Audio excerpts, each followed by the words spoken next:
भौजी हमारे देवी भैया भगवान। सुनीता हमार बेलासी आ गइल।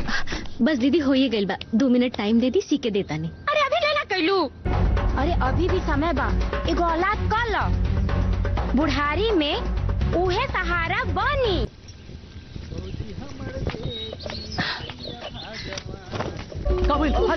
जर के नहीं का भौजी? अरे भौजी तो हम बिल्कुल। हाँ भौजी अब रहे दी, रहुआ जाके आराम करी, हमने के नाश्ता बना दीजिए।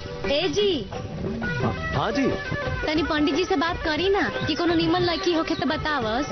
एगो काम अभी खत्म ना भइल बा, इनकर दोसर फरमाइश चालू हो गई। दिन भर इनका के चाहिए पिए के बस चाय चाय चाय। दुल्हन। हाँ भौजी का बनाओ तारो लोगिन? देखी ना इतना सारा रोटियों भी बन गई, कोफ्ता भी बन गई, अब बस पनीर चिली बाकी बा।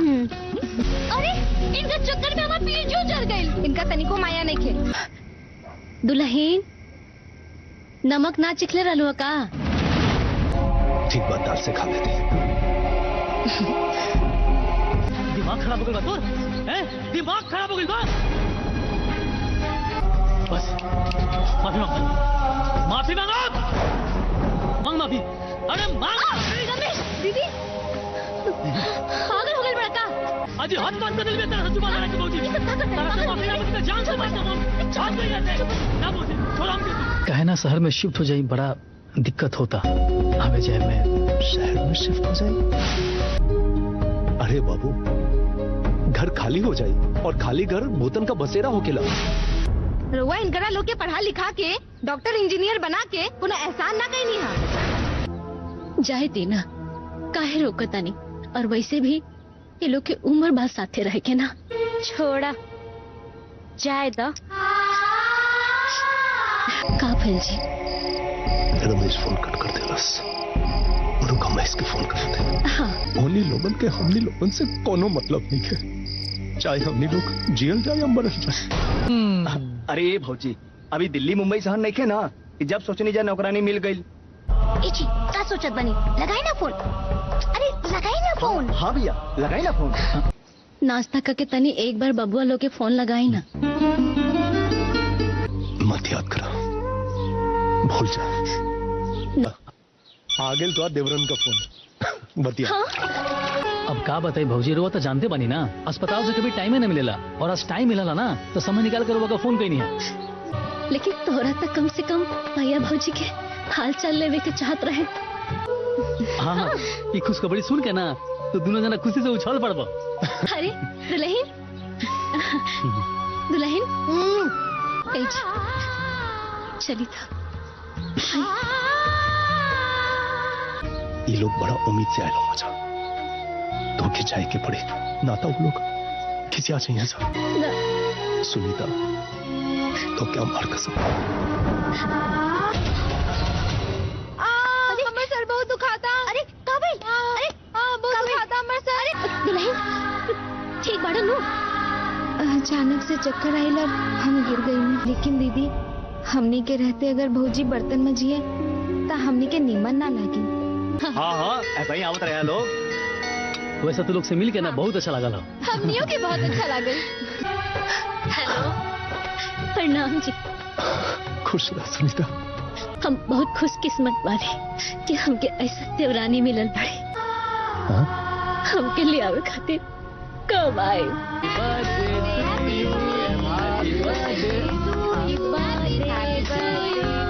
ताकत का बाड़ू, केक लेके जा, सबके नाश्ता देता और कोल्ड ड्रिंक भी लेते आवा।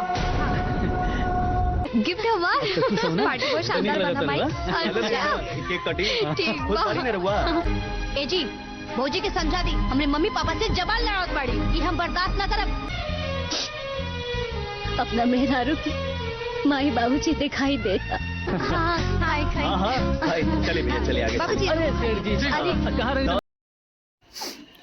हेलो भाई लोग, कैसे हैं भाई लोग? उम्मीद करता हूँ आप सभी अच्छे होंगे, बढ़िया होंगे।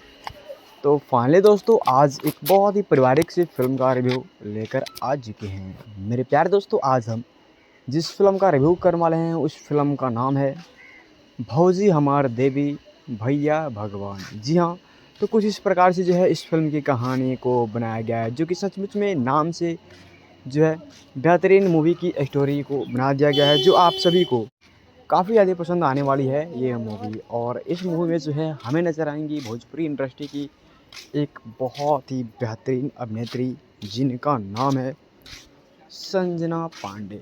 जी हाँ, तो संजना पांडे और प्रशांत सिंह, ज्योति मिश्रा और भी बहुत सारे कलाकार जो कि है इस मूवी में काम कर रहे हैं। तो आप सभी को बता दूं कि इस मूवी में जो है आर्यन बाबू काम कर रहे हैं, जो कि आर्यन बाबू प्रशांत सिंह है। जी हाँ, यानी कि इसमें जो क्या है ना कि संजना पांडे जो है उनके एक पति रहते हैं, उनका कोई भी बाल बच्चा नहीं होता है। जी हाँ, वो जो है अपने दोनों छोटे देवर को बेटे की तरह मानती थी, बल्कि उनके लिए बहुत ज़्यादा मेहनत करती थी। और ये जब देखती थी गांव की औरतें तो उनको जो है भड़काने लगती थी कि आखिरकार तुम इतनी मेहनत क्यों कर रही हो अपने इन दोनों छोटे देवर के लिए, जो आगे चल के तुम्हें छोड़ देंगे। यानी कि बहुत भड़काने की कोशिश की जाती है संजना पांडे को, लेकिन संजना पांडे नहीं भड़कती है। और ऐसा नहीं है कि हाँ वो दोनों बच्चे जो है अब यानी कि इनकी जो भाभी है संजना पांडे, वो भी इनको बहुत पसंद करते हैं, इनकी हर एक बात को मानते हैं और इनको भौजी नहीं बल्कि माँ का दर्जा देते हैं। आगे चल के इनकी पढ़ाई के लिए जो है ज़मीनें भी बेच दी जाती है, एक को डॉक्टर बनाते हैं और दूसरे को इंजीनियर। जी हाँ, तो दोनों ही डॉक्टर और इंजीनियर बन जाते हैं आगे बड़े होकर। तो क्या होता है कि इन दोनों की जो है शादी करा दी जाती है, यानी कि ज्योति मिश्रा जो है घर की मझली बहू हो जाती है और जेठानी जो थी संजना पांडे। तो कुछ इस तरह की कहानी हमें यहाँ तक जो है देखने को मिल रही है। चलिए आगे बढ़ते हैं कि आगे क्या इस मूवी में हमें देखने को मिलता है, यानी कि कहानी में क्या इंटरेस्ट देखने को मिलता है। तो यही होता है दोस्तों कि जैसे कि जो शादी हो जाने के बाद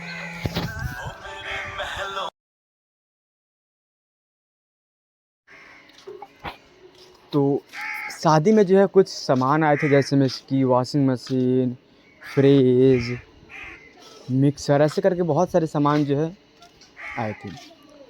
तो क्या होता है कि जब वो दोनों जो है बहुएं अपना अपना कपड़ा वॉशिंग मशीन में डाल रही थी, तो संजना पांडे जो है अपने कपड़े लेकर आती है, कहती है कि मेरा भी कपड़ा वॉशिंग मशीन में डाल दो।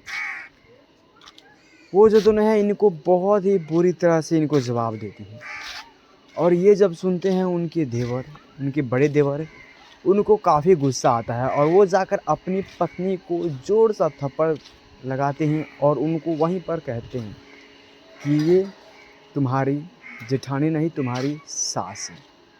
और हाँ, भले ही रिश्ते में ये हमारी भौजी है, लेकिन हम इन्हें माँ की तरह मानते हैं, तो तुम्हें जो है इनसे माफ़ी मांगनी पड़ेगी। कहते हैं माफ़ी मांगने के लिए। लेकिन जैसे तैसे करके संजना पांडे जो है मामला सलटा देती है। आगे चल के जब खाने बनाने की बात आती है तो वो जो है अपने तरह की खाना बनाती है। तो संजना पांडे कहती है कि नहीं, ये सब खाने तुम्हारे भैया को पसंद नहीं है, सादा खाना वो खाते हैं।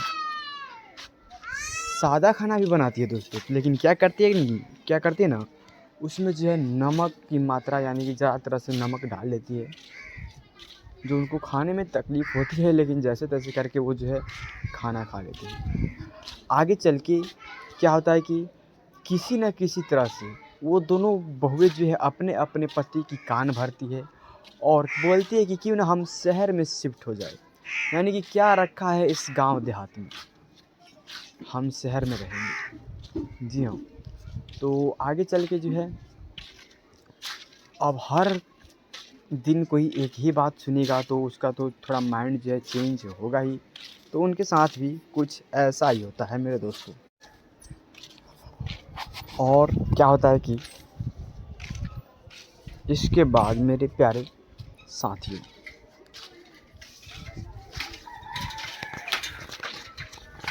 और मेरे प्यारे फ्रेंड्स, होता यही कि जब उनके दिमाग में भी थोड़ा ये बात चलने लगता है तो वो दोनों भाई जो है आपस में डिस्कस करने लगते हैं और वो दोनों भाई भी कहने लगते हैं कि हाँ ये लोग सही कह रही है, सही कह रही है। लेकिन आखिरकार मुद्दा आता है कि बड़े भैया से कहेगा कौन। जी हाँ, तो क्या होता है फ्रेंड्स कि उनसे दोनों भाई एक साथ बैठकर कहते हैं कि हम शहर रहेंगे।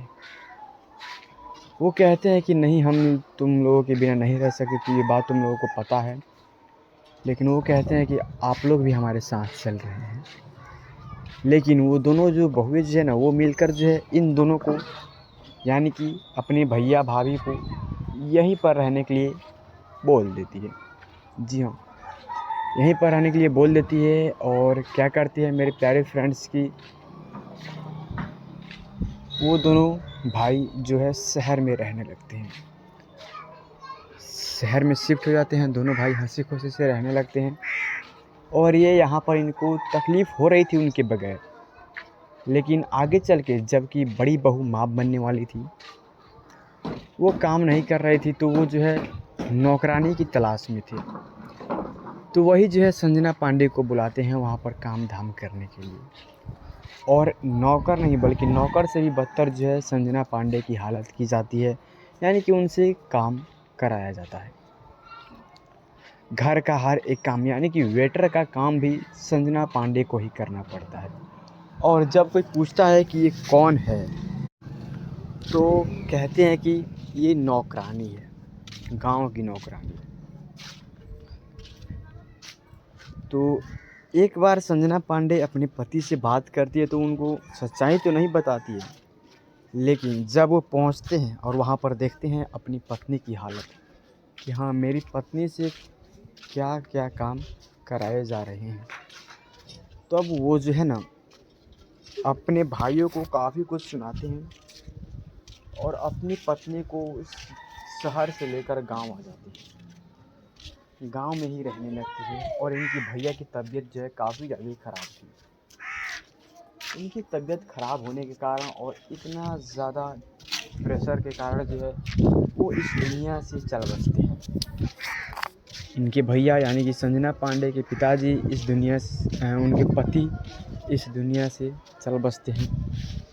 उनके पास फ़ोन किया जाता है तो पहले तो वो फ़ोन कट कर दे रहे थे, लेकिन बाद में जब पता चलता है तो एक ही भाई आता है, बड़ा भाई। दूसरा भाई कब आएगा? जब संजना पांडे इस दुनिया से जाएगी तब।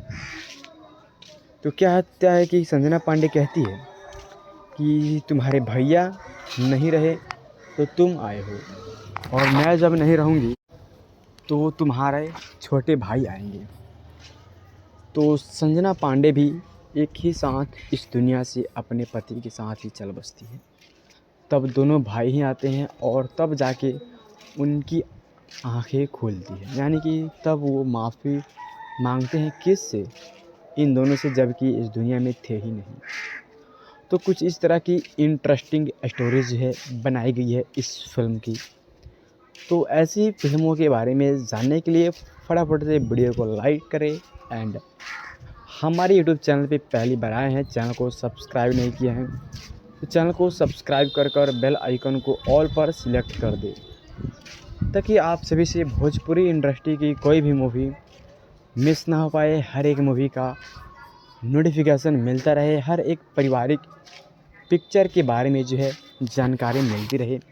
जितना कि बेस्ट इस फिल्म की कहानी को बनाया गया है, तो इससे भी फैंटास्टिक स्टोरी जो है आप सभी भाइयों को देखने को मिलेगा अगर आप हमारे चैनल को सब्सक्राइब करेंगे तो इस चैनल को सब्सक्राइब करना ना भूलिएगा। भोजपुरी के हर एक अपडेट के बारे में जानकारी आप सभी दोस्तों को मिलती रहेगी। तो मिलते हैं किसी नेक्स्ट वीडियो में, तब तक लिए दीजिए इजाज़त।